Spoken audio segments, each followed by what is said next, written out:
야, 저거 아빠가 지은 거야. 거짓말 하지 마. 이런 식으로 얘기를 하긴 하는데 서로 이제 치고받고 네. 이제 경찰까지 부르는 이제 혈투가 이루어진 적이 있었죠. 어이없게 좀 사망하는 사건이 있었어요. 좀 무서웠죠. 사람이 이렇게 쉽게 사고를 당할 수가 있구나. 일하신 분들의 돈을 그걸 갖고 도망가시는 분들이 계시더라고요. 어. 그러면 찾기가 힘들죠. 근데 그분들은 이제 전문 용어로 이제 알박기라고 하는데 뭐 돌도 던지고 화분도 던지고 뭐 후라이팬을 던졌어요. 근데 작업자 중에 한 분이 그거를 또 맞으셔가지고 네. 고소를 하게 됐죠, 저희가. 음. 작업자들이 안 보이더라고요. 네. 유독 몇 집에만 가서 있는 거예요. 네. 뭐 저기가 좀 심각하구나, 심각해서 그런가 보다 하고 가봤더니 네. 아, 집주인이 이쁜 여자들이더라고요. 비리적인 부분이라든가 이런 거는 보신 적이 없으신 거예요? 아,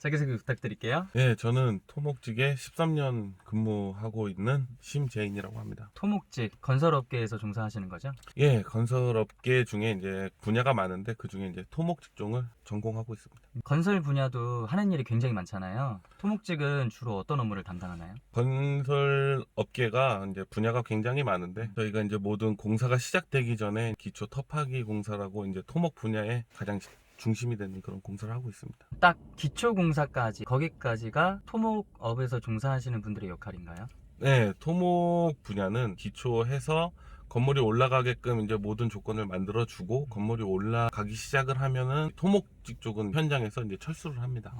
기간은 얼마 정도 걸려요? 보통 뭐 현장 크기에 따라 천차만별인데 대부분 보통 한 1년 정도 큰 대단지 아파트 공사도 1년 정도 주 공정이 이루어져요. 그러면은 저희는 잠시 이제 철수를 했다가 나중에 이제 건물이 다 올라가고 나서 토목에서도 이제 분야가 많은데 네. 부대 토목이라고 해서 이제 관로를 묶거나 보도블럭을 만들든가 그런 작업을 하러 이제 다시 투입이 되는 거죠. 네. 나중에 저희가 이제 가시설이라 그래요. 본 구조물을 올릴 수 있는 가시설을 세울 수 있는 건데 형태를 만든다는 거죠? 그렇죠. 이제 본 구조물이 올라갈 수 있도록 틀을 잡아주는 공사를 하는 건데 이제 요즘에는 이제 지하로 많이 내려가다 보니까 가시설이 이제 본 구조물이 아니다 보니까 위험한 부분들이 좀 있어요. 땅이라는 게 언제 어떻게 붕괴될 수 있는 위험이 항상 있기 때문에 지하로 내려가고 많이 깊게 내려가다 보면 신경을 많이 쓰고 있죠. 갑자기 붕괴되는 경우도 있나요? 저희가 가장 걱정할 때는 장마철이나 한겨울에 꽁꽁 얼었던 흙이 녹는 해빙기 3월, 4월 요때쯤에는 집안이 겉은 멀쩡하지만 속은 굉장히 불안정한 상태가 되거든요. 그래서 가시설이 변이도 오고 측정할 수 있게 저희가 이제 측량 시설도 다 설치를 해놓지만 갑자기 폭우가 쏟아진다던가 그러면은 그때 발생하는 일들은 쉽게 예측하기는 힘들죠. 자연이 하는 거니까. 근데 최대한 사고가 안 나게끔 방어를 하고 계측을 하고 작업을 하고 있습니다. 관리직을 담당하고 계시는 건가요? 예, 주 업무가 장비라든가 사람이라든가 토목 작업을 할 수 있게 작업 지시도 하고 사람들을 관리하는 관리직에 있어요. 이것저것 신경 쓴 게 굉장히 많으시겠네요. 저희는 주로 장비 작업을 많이 하기 때문에 사고에 대해서 굉장히 좀 예민하죠. 크고 그러다 보니까 이제 사고가 나면 대형 사고로 이어질 수 있는 부분들이 있기 때문에 굉장히 신경이 좀 쓰이는 부분이 있어요. 아무래도 현장이다 보니까 크고 작은 사고도 굉장히 많이 있을 것 같은데 주로 사고는 어떨 때 가장 많이 일어나게 되죠? 사고라는 게 뭐 누가 이렇게 정해져서 나는 게 아니기 때문에 항상 사람의 부주의로 이루어지는 경우가 굉장히 많아요. 하던 작업을 하면서 익숙해지다 보니까 위험성에 대해서 무뎌지는 그런 경향이 있어서 부주의하게 생각하다가 사고가 많이 나요. 일하시면서 겪으신 기억에 남는 사고가 있을까요? 어느 현장이라고 말씀드리기는 좀 그런데 예전에 신입이었을 때 사람이 높은 데서 작업을 하다가 환기구라고 이제 지하에서 지상으로 공기를 순환시키는 통로가 있어요. 거기에 사람이 떨어져서 어이없게 좀 사망하는 사건이 있었어요. 이제 사고 현장은 목격하지 못했지만 충격으로 좀 와닿았죠. 트라우마가 좀 있으셨겠네요. 좀 무서웠죠. 사람이 이렇게 쉽게 사고를 당할 수가 있구나. 그 다음에는 이제 좀 조심하게 되고 이제 또 한 번 더 확인하게 되고 그런 게 생긴 것 같습니다. 공사 기간이라는 게 정해져 있잖아요. 자연재해 때문에 무너져서 다시 해야 된다라는 경우나 이런 경우는 계약 업체랑 기간 같은 거는 조율이 가능한 건가요? 공사 기간에 대해서의 조율은 사실상 힘들다고 보시면 되고요. 금액적인 부분은 어느 정도 협의가 가능하지만 공기는 거의 저희가 정해져 있는 기간에 끝내야 되기 때문에 네. 더 많은 사람을 투입을 하고 더 많은 장비를 투입을 해서 동시 작업을 하는 경우가 많이 있습니다. 네. 어찌됐건 기한을 맞춰야 되기 때문에 인력을 더 투입을 한다라는 말씀이시죠. 예, 그렇죠. 기초공사할 때 집안의 상태도 굉장히 면밀하게 보셔야 되잖아요. 우리나라는 지진이 많이 없는 대지이다 보니까 괜찮을 것 같은데 저희 나라는 아직까지 지진으로 신경 써서 건물을 올려본 적은 없는 것 같아요.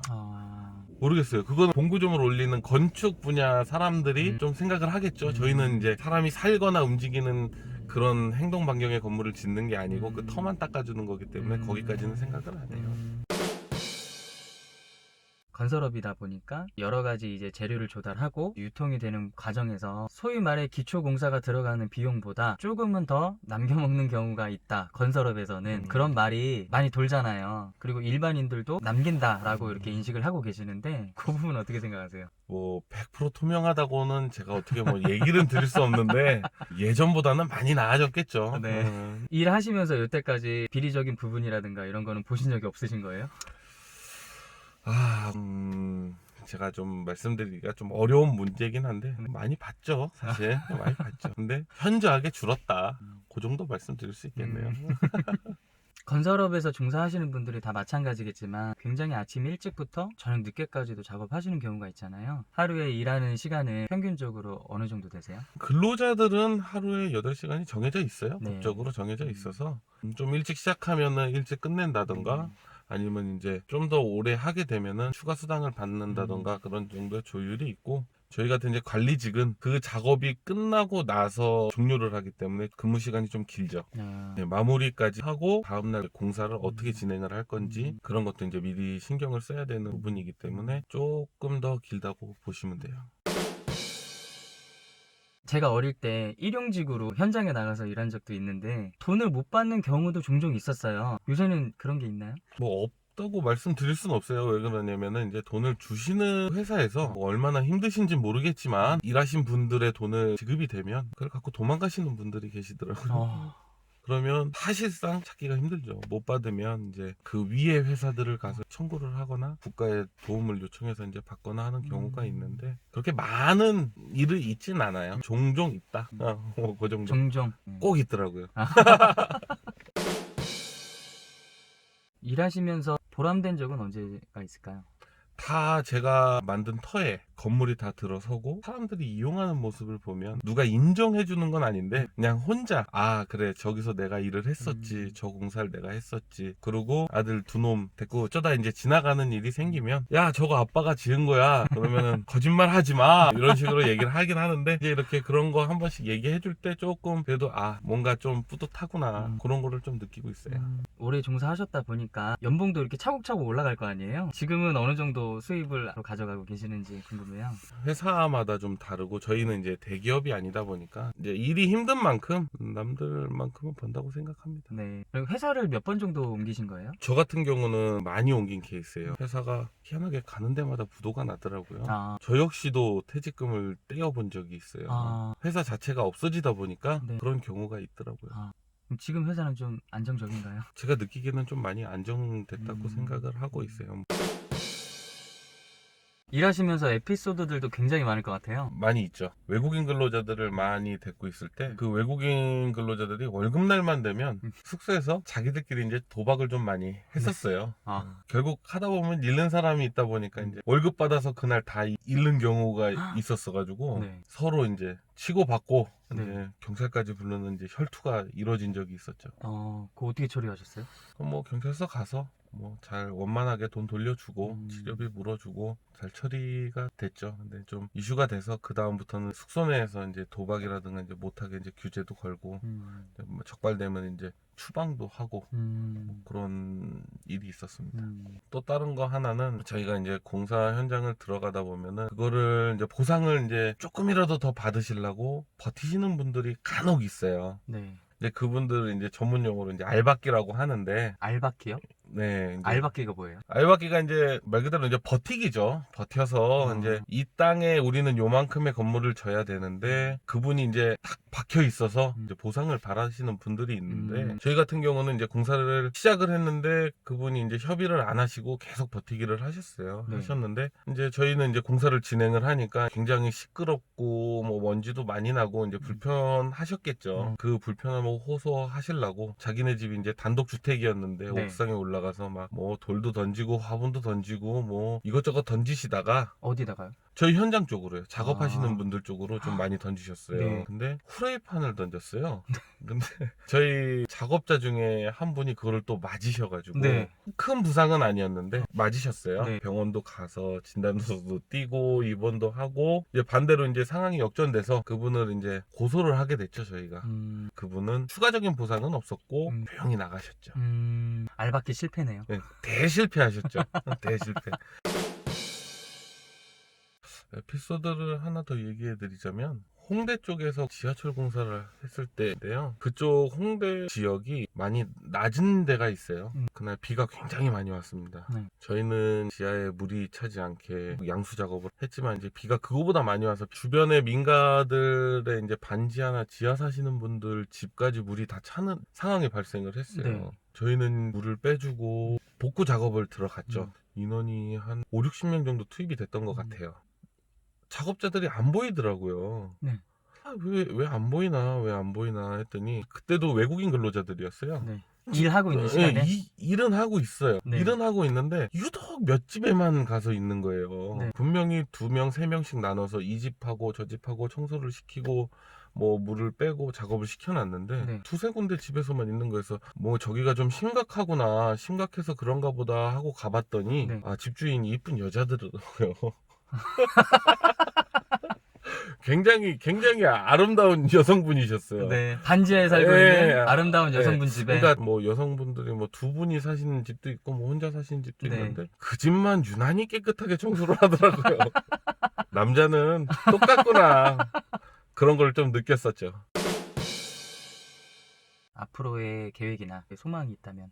건설업이 뭐 맨날 힘들다 말이 많지만 그래도 사람이 살려면 집이 있어야 되잖아요. 네. 집이 있고 뭐 또 사무실을 또 만들어야 또 일도 하고 하는 거기 때문에 계속 일이 이어졌으면 좋겠어요. 근데 건설 현장 보면 참 아쉬운 부분들이 이제 많은 부분을 외국인 근로자들이 좀 차지를 하고 있어요. 많은 사람들이 이제 좀 꺼려하는 일이다 보니까 한국 분들이 많이 안 계신데 제가 느끼기에는 또 페이가 적진 않거든요. 다른 데보다 일은 힘들어도 뭐 적지 않고 또 하는 만큼의 또 보상이 있으니까 꾸준히 좀 쭉 이어졌으면 좋겠어요. 일용직 하루 일당 어떻게 돼요? 일반 신호수라고 하죠. 이제 교통 신호수나 안전 신호수 역할만 하시는 분들은 지역마다 틀리고 하지만 서울에서는 보통 한 12만 원 정도. 그 위에 이제 기술직들은 이제 금액이 이제 천차만별이죠. 13만 원 받으시는 분들도 있고 20만 원, 25만 원 받으시는 분들도 있고 뭐 예를 들어 용접이나 목공이나 뭐 철근이나 이런 식으로 이제 기술을 갖고 계시는 분들은 금액이 조금 높죠. 제가 가면 얼마 받을 수 있나요? 조율을 해봐야 되지만 제가 좀 조금 더 드릴게요. 챙겨주실 수 있는 힘이 있으세요? 아이 그럼요. 언제든 힘들 때 언제든지 오십시오. 가족분들 얼굴 못 볼 때도 굉장히 많으실 것 같아요. 네. 이 자리를 빌어서 아내분하고 자녀분들에게 한 말씀 해주시죠. 이런 걸 해본 적이 없어서. 먼저 아내분에게. 자기야, 애들 둘 혼자 키운다고 고생 많은데 나도 고생하고 있어. 나 정말 아침에 일찍 일어나서 고생하고 있으니까 우리 서로 의지하면서 이쁘게 잘 살자. 사랑해. 자녀분들에게도 한 말씀. 타 지역에 가서 근무하는 경우들이 많아서 집에 오는 시간이 이제 적고 또 온다고 해도 이제 일찍 출근하고 늦게 퇴근을 하다 보니 아이들 얼굴을 못 보는데, 야, 큰아들, 작은아들, 너네는 엄마 아빠 고생하는 거 알아야 돼. 나중에 꼭 보답해라. 오늘 시간 내주셔서 너무 감사합니다. 아예. 네, 이상으로 BM토크였습니다. 저는 더 좋은 영상으로 찾아뵙겠습니다. 수고하셨습니다. 근데 그때 여자애들이 속옷만 입고 있었어. 잠옷 수준에 이제 있는데 한 집이 여자 둘이서 거의 속옷 차림. 안 나오는 거야. 가가지고 이러는데 사람이 없는 거야. 아 여기도 또 죽겠네.